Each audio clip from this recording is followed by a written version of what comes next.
it's overwhelming for me to think about this right now. I'm trying to think about, wow, a creation story, started right in this pond. And at the head of the pond, we have this site that's been there for thousands of years. My phone rang at home, and I rarely get calls on my home phone except for sales call. And it was Ted Sanderson. And he was telling me that a gentleman by the name of Michael Kent, who's one of the developers, or a partner within the developer firm, was on a backhoe about to plow up a precious archaeological site.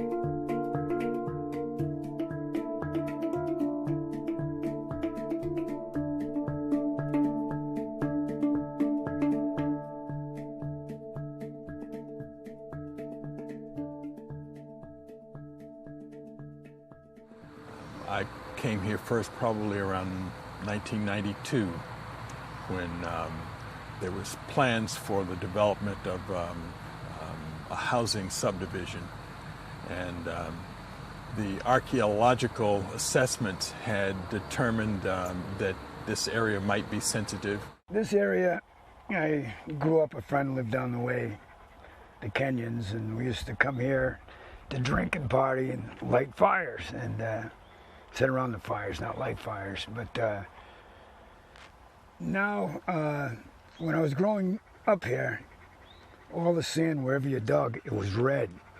And at the time, it didn't really, I wasn't aware of the significance of it being red. And then I hear about my ancestors having a village here, and it sort of struck me odd to know that there was red sand at this place where my ancestors once lived. The land, when I remember it, was a 9-hole golf course. When the war came, the part of the course was dug up for to grow potatoes, and I believe after the war, a lot of the loam was sold by the Kenyan family that owned the property, and a lot of it went to Long Island, the Levitt town development. We're standing here at RI 110, which is also known as the Salt Pond Site. The Salt Pond Site is a location of an ancient Narragansett Indian village that predates colonial arrival. This land here, all of this land that's been defiled and misused,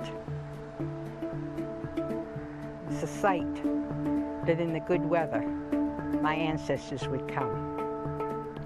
They would have their weetus, they'd have their gaming lodges, they would gather things, they would dry different seafood, they would smoke oysters, they could have scallops, clams.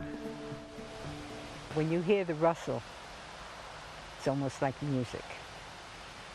And every once in a while there's a beat. And I'm not a dancer, I'm not even a tribal dancer, but every once in a while that rustle comes and I'm ready to move my feet, move my body.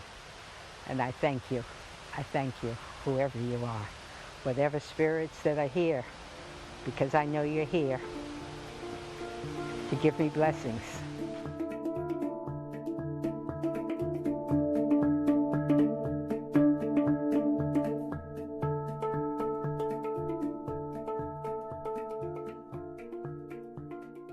I was at work one Friday night.